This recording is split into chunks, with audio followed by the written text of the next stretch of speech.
Maintenant, nous allons accueillir James. Donc, James Pargeter, qui appartient à la société Greystar, américaine. So, James, you are from Greystar, US company. That's right. And it's a real estate company, an investor. And this company, you are in London, in UK. And this company choose for developing their real estate development, modular a lot. And you are busy with modular and off-site since few years. And we would be very interested in why do you choose modular, and if you are lucky with modular and you are going on with modular. Thank you for sharing. Merci, Pascal. Yes, I am not American. The company Greystar is American, for those who don't know. Very close, very close. Okay, here we go. For those who don't know Greystar, we are the global leader in rental housing, and what that means is that we manage currently about 500,000 homes across the world. The majority of those are in America because we've been going there for over 25 years. But we have been, over the last few years, 6 years or so, expanding internationally, initially into the UK, but since then throughout the rest of Europe, or a lot of the rest of Europe, with intention to go further, but also into South America, into China and Australia as well. So it's very exciting times. And I suppose what I wanted to really contribute to this afternoon was we're hearing a lot about how the modular construction is facilitated, how it's actually done in practice, and we'll talk about some of that. But I really wanted to focus on, the question is, why would you go to modular? I mean, hearing about how great it is, it's quite easy to ask yourself the question, why would you not do this? But there are a lot of people who are not doing it yet, and maybe some people who will never do it. But why do we, as Pascal says, we invest our own funds, but obviously we invest we have co-investors on all of our schemes. The vast majority of the investment capital comes from, usually institutional investors, in pension funds and that sort of thing. Why would they be excited in this? Why do we choose to do this for our rental housing product? We don't build any homes for sale, and it's important to say that, probably. You'll have heard from Mark Farmer earlier on about the UK government's approach, and I won't repeat what he said, but what we have done so far in our modular journey is really all in category 1, which is the volumetric full manufactured units in 3D with pre-delivered to site, as you'll see. The current housing minister, and we do get through housing ministers quite regularly in the UK. I don't know what it's like elsewhere, but it doesn't seem to be an important enough government role for people to stay in it for very long, sadly. But saying all the right things about modular, and my experience of this is that we have been here before. We've had proposals for off-site manufacture that have come along previously. Previous government ministers and governments from 20 years ago, and probably earlier than that, have thought this is a good way to build more homes more quickly, and that's what we need to do for the country's housing supply problems. So why has it not happened? Now there's an increasing demand or increasing understanding, I think, of some of the reasons behind this, and some of them we've heard about before, so I won't repeat them.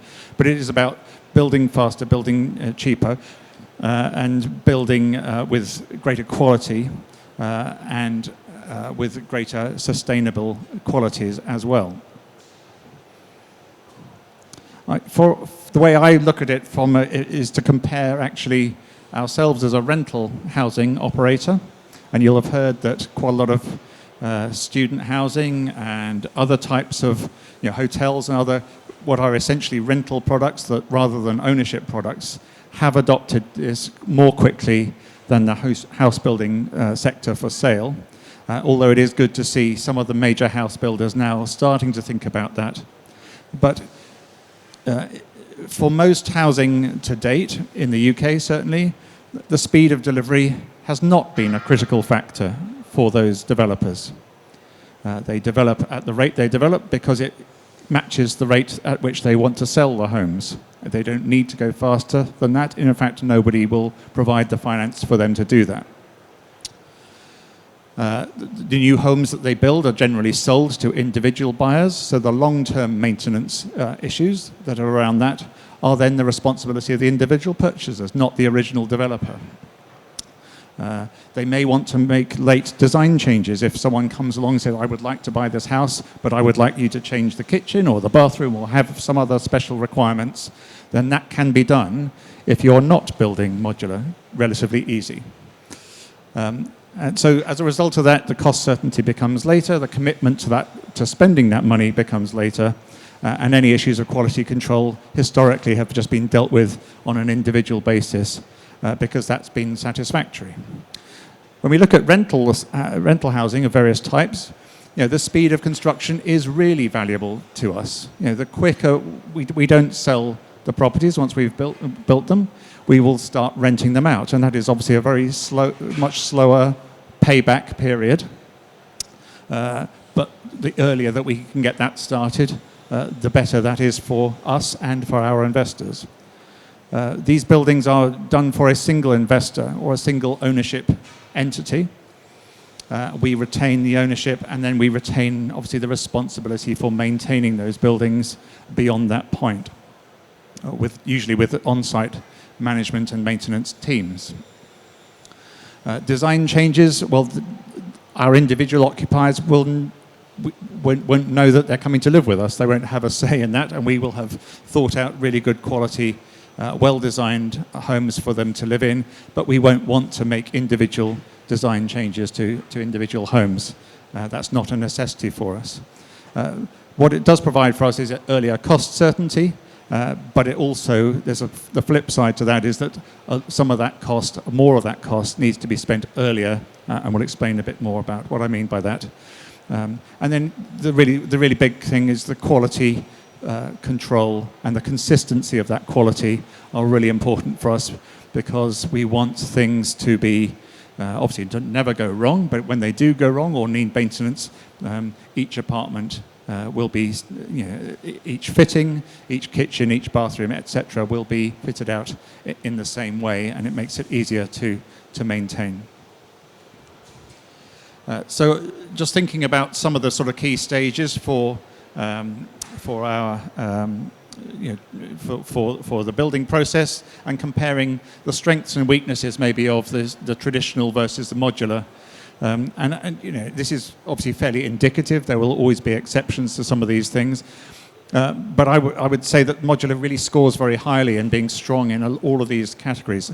Probably the two biggest things that are strongest for traditional things I've mentioned now, which is ability to make late design changes without major impact to either cost or program. And certainly historically, the availability of contractors to build in those ways. I think the modular is generally very strong in pretty much every area. The two where it's maybe weakest are kind of the same areas where there's not as much of an ability to make late design changes. But that's not a problem for us, as I've explained.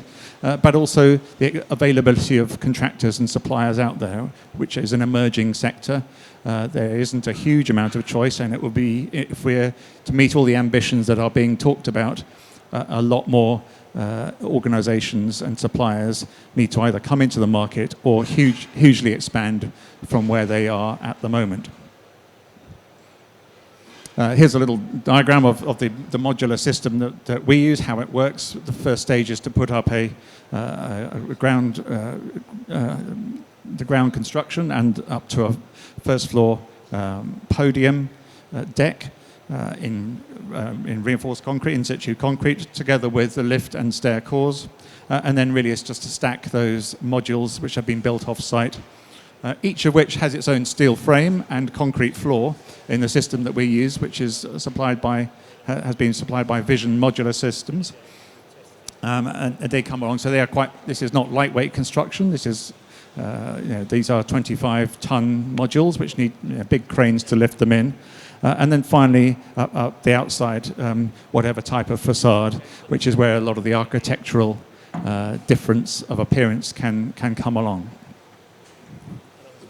The main case study I'd like to talk to you about today is our scheme at Greenford Quay. Greenford is in West London, in the borough of Ealing, for anyone who knows that level of detail. It is going to be over 2,000 homes altogether when it's finished. The first building is the first section of it is now complete, and very excitingly, yesterday the first residents actually moved in to live in the building. Very exciting for us, very exciting for them, I hope, and particularly exciting because that date of yesterday is more than a year earlier than it would have been if we had not chosen to build the building in a modular form. The first building is the one that you can see in the center of the main picture there. This is what the site used to look like when we bought it, which is it's an old industrial site, the original Glaxo site from GSK, as they are now, and that was their original their global headquarters. They didn't realize they were going to be global at that stage, but and so there were a lot of industrial buildings that needed to be demolished. So that was only 4 years ago when we bought the site, just under 4 years ago. And from that, we have gone to having cleared the site and re-leveled it and built that first building. Obviously, these other ones in the image there are yet to come, but that'll come soon enough. So this is a plan. I will go through this very quickly. We have 7 residential buildings altogether. 5 of those are for rent, and 2 of them are conventionally for sale. Even Greystar thought we had to have a mix of tenures to make this a really good, successful place for people to live, to have choices in the types of housing that's provided. But together with that, with a new bridge across the canal to allow pedestrian access through, opening up a road across the site which had been closed off to the surrounding community for many decades, and really working hard with our architects HTA on the landscaping to create a new central square and great places for people to be and to enjoy themselves, whether they are residents with us or just part of the local surrounding community or visiting. In addition to that, we're going to have a new primary school and a new health centre on the site, and then at ground level, a whole range of commercial and other retail and restaurants and things for people to use.